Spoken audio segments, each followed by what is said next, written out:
Assalamualaikum warahmatullahi wabarakatuh. Halo kawan-kawan semua, jumpa lagi di channel kesayangan Anda, ATK Media.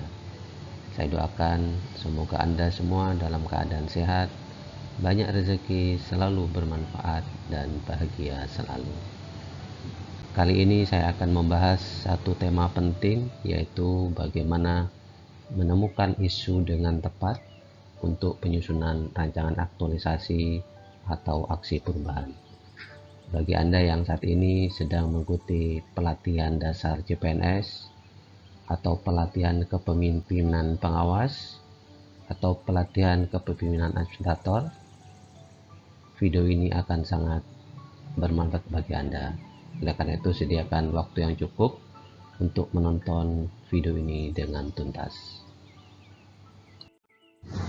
Sebelum kita mempelajari bagaimana menemukan isu dengan tepat, kita terlebih dahulu harus memahami apa yang dimaksud dengan isu. Pada dasarnya, isu itu adalah masalah yang diidentifikasi dalam proses kerja kita, dalam struktur, dalam kebijakan, atau budaya organisasi yang kesemua itu memerlukan intervensi dalam rangka perbaikan. Nah, seringkali isu muncul dari tantangan operasional seperti inefisiensi, inefektivitas, atau juga dari hambatan dalam mencapai tujuan atau kebutuhan untuk menyesuaikan diri dengan perubahan eksternal. Karena kita tidak mungkin tidak merespon perubahan-perubahan yang ada di masyarakat sebagai pihak yang kita layani. Isu yang kita pilih itu harus memiliki potensi untuk diselesaikan melalui tindakan yang dapat dilakukan di dalam lingkup kewenangan Anda semuanya.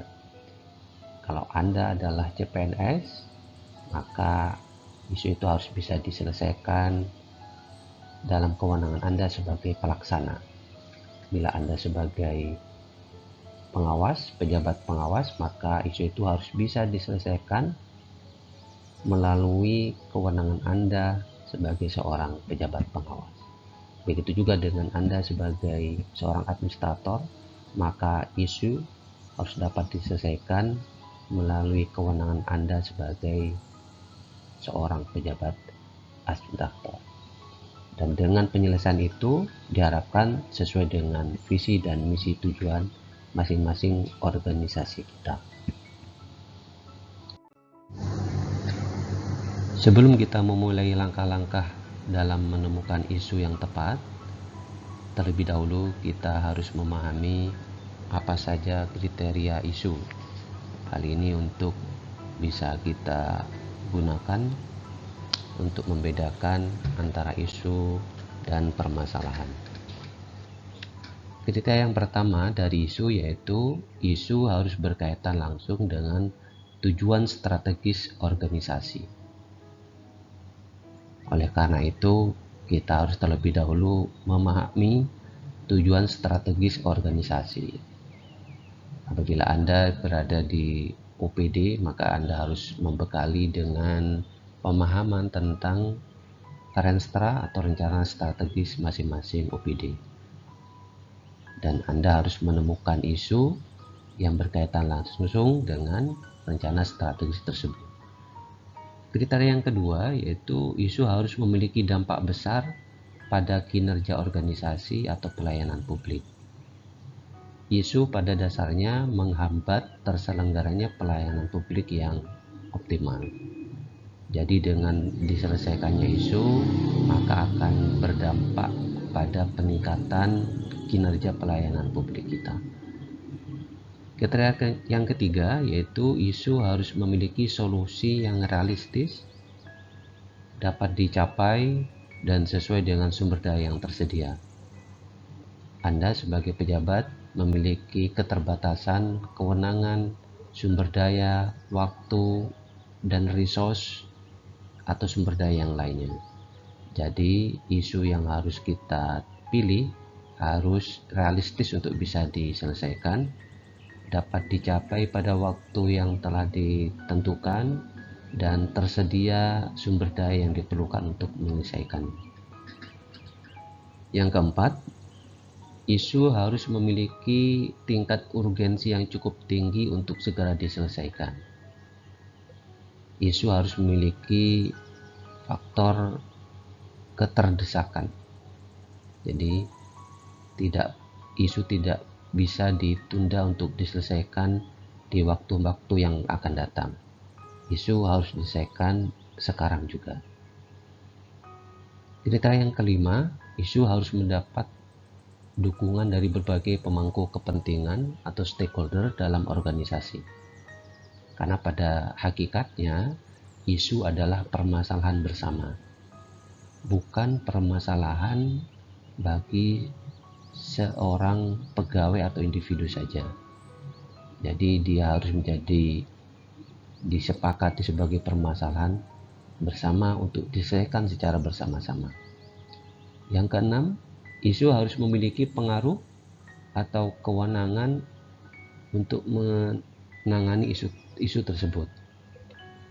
Yang dimaksud di sini adalah Anda sebagai pelaksana, sebagai pejabat pengawas, atau sebagai pejabat administrator harus memiliki kewenangan yang memadai untuk menangani isu tersebut. Yang ketujuh, isu harus bisa diukur sehingga kemajuan dan hasil aksi perubahan atau aktualisasi nilai berakhlak dapat dipantau pada waktu yang sudah ditetapkan, semisal 30 hari, 60 hari, maka penyelesaian isu harus bisa diukur kemajuannya. Dan yang terakhir, penyelesaian isu memiliki manfaat jangka panjang bagi organisasi, baik dari segi peningkatan efisiensi, kualitas, atau inovasi. Dengan demikian, maka penyelesaian isu harus bisa ditindaklanjuti di masa-masa yang akan datang dengan melalui pengembangan aksi yang telah dilakukan sebelumnya. Selanjutnya kita akan membahas tentang wilayah isu. Dengan memahami wilayah isu, Anda akan mudah untuk menemukan isu-isu yang relevan dengan kebutuhan organisasi Anda. Wilayah yang pertama yaitu berkaitan dengan kualitas layanan publik. Isu itu bisa kita lihat dari sejauh mana pelayanan publik telah dilaksanakan dengan baik. Salah satu isu misalnya berkaitan dengan respon yang lambat terhadap pengaduan masyarakat. Tentu saja ini dibandingkan dengan respon time yang telah ditetapkan dalam standar pelayanan publik.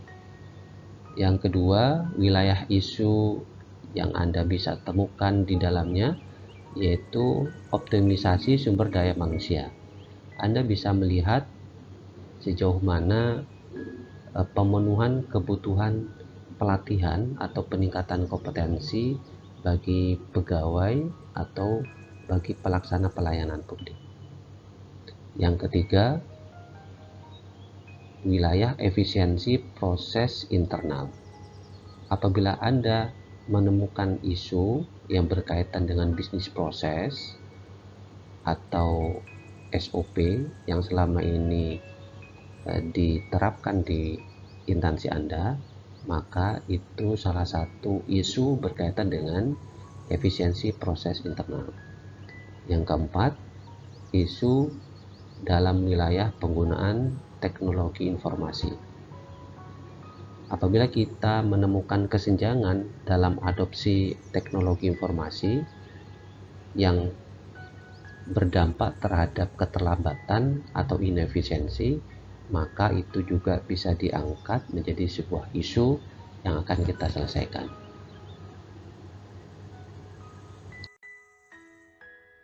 Lalu bagaimana kita bisa membedakan antara isu dan penyebab isu? Pada bagian ini akan kita jelaskan analogi sederhana yang membantu Bapak Ibu untuk membedakan antara isu dan penyebab isu. Penjelasan ini penting karena banyak peserta yang mengalami kesalahan dalam melakukan identifikasi isu yang seharusnya mereka mendapatkan isu, ternyata yang mereka dapatkan adalah penyebab isu. Tentu dua hal ini berbeda dan kesalahan ini akan berdampak cukup fatal pada tahap-tahap berikutnya. Apa perbedaan isu dan penyebab isu? Bisa dibantu penjelasannya dengan menggunakan analogi sebuah pohon. Isu berkaitan dengan kinerja, dampak dari penyebab, dan tidak bersifat teknis. Pada umumnya, isu adalah sebuah fenomena, sesuatu yang bisa kita rasakan, kita lihat secara langsung. Maka isu adalah bisa dianalogikan sebagai batang, ranting, dan daun pohon yang berada di atas permukaan tanah. Contoh isu yang berkaitan dengan kinerja yaitu hasil penelitian dan pengembangan belum dapat diakses secara luas oleh masyarakat. Masyarakat bisa merasakan langsung apakah hasil penelitian itu bisa diakses atau tidak. Maka itu menjadi indikator dari kinerja, dan itu adalah isu. Nah, bedanya dengan penyebab itu dianalogikan sebagai akar pohon yang berada di bawah permukaan tanah. Dia adalah penyebab timbulnya isu dan bersifat teknis atau berkaitan dengan unsur-unsur manajemen. Contoh salah satu penyebab isu dari isu di atas yaitu belum adanya media publikasi yang mudah, praktis, dan up to date. Ingat, ini hanya satu dari sekian banyak penyebab dari belum dapat diaksesnya hasil penelitian secara luas oleh masyarakat.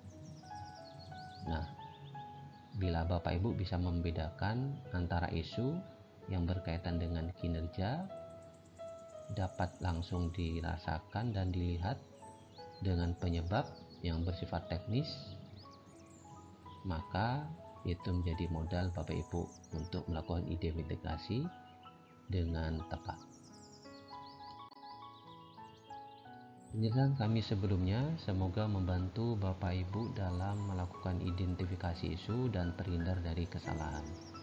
Karena kesalahan dalam melakukan identifikasi memiliki dampak yang cukup signifikan dan menentukan ketepatan pada langkah-langkah berikutnya.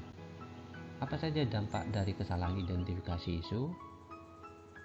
Yang pertama, apabila Bapak Ibu salah melakukan identifikasi isu, yang teridentifikasi justru adalah penyebab isu, maka dampaknya upaya perbaikan hanya bersifat teknis dan tidak membutuhkan kapasitas kepemimpinan.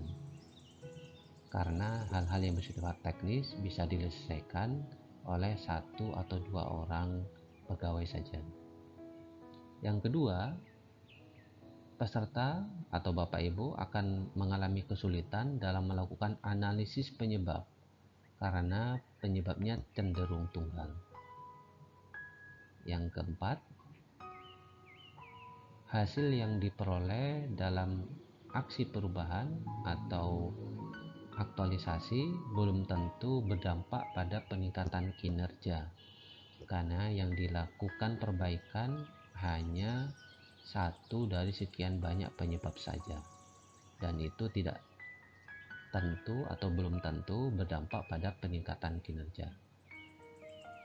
Dampak yang keempat adalah aktualisasi atau aksi perubahan nantinya setelah selesai di jangka pendek akan sulit dikembangkan di masa jangka menengah dan apalagi jangka panjang, karena persoalan yang sifatnya teknis cenderung bisa diselesaikan dalam waktu yang singkat saja. Nah, itu setidaknya 4 dampak dari kesalahan identifikasi yang menjadi peringatan dini bagi Bapak Ibu agar benar-benar melakukan identifikasi dengan tepat. Karena isu adalah sebuah fenomena, maka dia harus didukung oleh data-data yang relevan. Pada bagian ini kita akan jelaskan sumber-sumber data yang bisa digunakan oleh Bapak Ibu sebagai peserta Latsar, PKP ataupun PKA dalam mendukung identifikasi isu yang dilakukan. Sumber-sumber data ini penting untuk memastikan bahwa semua informasi bersifat relevan dan telah dipertimbangkan, dan isu yang diidentifikasi berbasis pada fakta serta tren yang akurat. Data pertama yang bisa digunakan adalah data internal organisasi. Data ini terdiri atas laporan keuangan dan anggaran, laporan kinerja, survei kepuasan masyarakat, ataupun data operasional. Sumber data yang kedua adalah sumber data yang sifatnya eksternal, yaitu data statistik pemerintah, data riset dan publikasi ilmiah, sumber dari media dan berita, atau hasil dari benchmarking atau studi banding dari pemerintah daerah atau PD yang lain. Sumber data yang ketiga adalah survei, kuesioner, dan observasi. Survei kepuasan pengguna layanan yang sering dilakukan oleh unit pelayanan publik, dan survei stakeholder atau melalui focus group discussion, dan observasi langsung yang dilakukan. Sumber data yang keempat adalah laporan audit dan evaluasi yang terdiri atas audit internal dan eksternal, laporan evaluasi kegiatan dan program. Bapak Ibu bisa menggunakan contohnya laporan hasil pemeriksaan yang telah dilakukan oleh auditor. Kemudian sumber data yang kelima adalah data regulator dan kebijakan yang terdiri atas peraturan, kebijakan pemerintah, laporan resmi dari lembaga regulator. Dan yang terakhir yang menjadi tren saat ini adalah data yang berasal dari big data dan media sosial yang terdiri atas analisis media sosial dan data dari platform digital. Nah, bagaimana apabila Bapak Ibu telah terlanjur mengalami kesalahan dalam mengidentifikasi isu? Jangan khawatir, ada satu trik yang cukup mudah untuk dilakukan sehingga Bapak Ibu bisa memperbaiki kesalahan identifikasi isu. Nah, bila Bapak Ibu terlanjur salah dalam mengidentifikasi penyebab sebagai isu, maka cara memperbaikinya adalah dengan menjawab pertanyaan berikut. Apa dampak dari penyebab tersebut terhadap kinerja Anda? Saya ulangi, apa dampak dari penyebab tersebut terhadap kinerja Anda? Ingat, kinerja adalah dampak. Maka jika Bapak Ibu salah melakukan identifikasi yang diperoleh adalah penyebab isu, maka harus mendapatkan jawaban atas pertanyaan apa dampak dari penyebab tersebut terhadap kinerja Anda.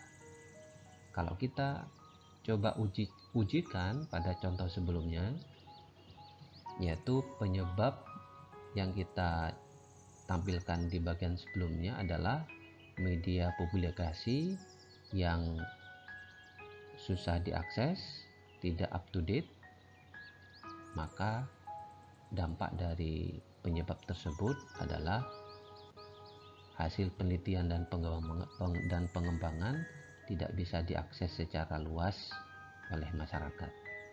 Ingat, dampak dari penyebab tersebut harus berkaitan dengan kinerja Anda. Dengan begitu, Anda telah mendapatkan rumusan isu yang tepat.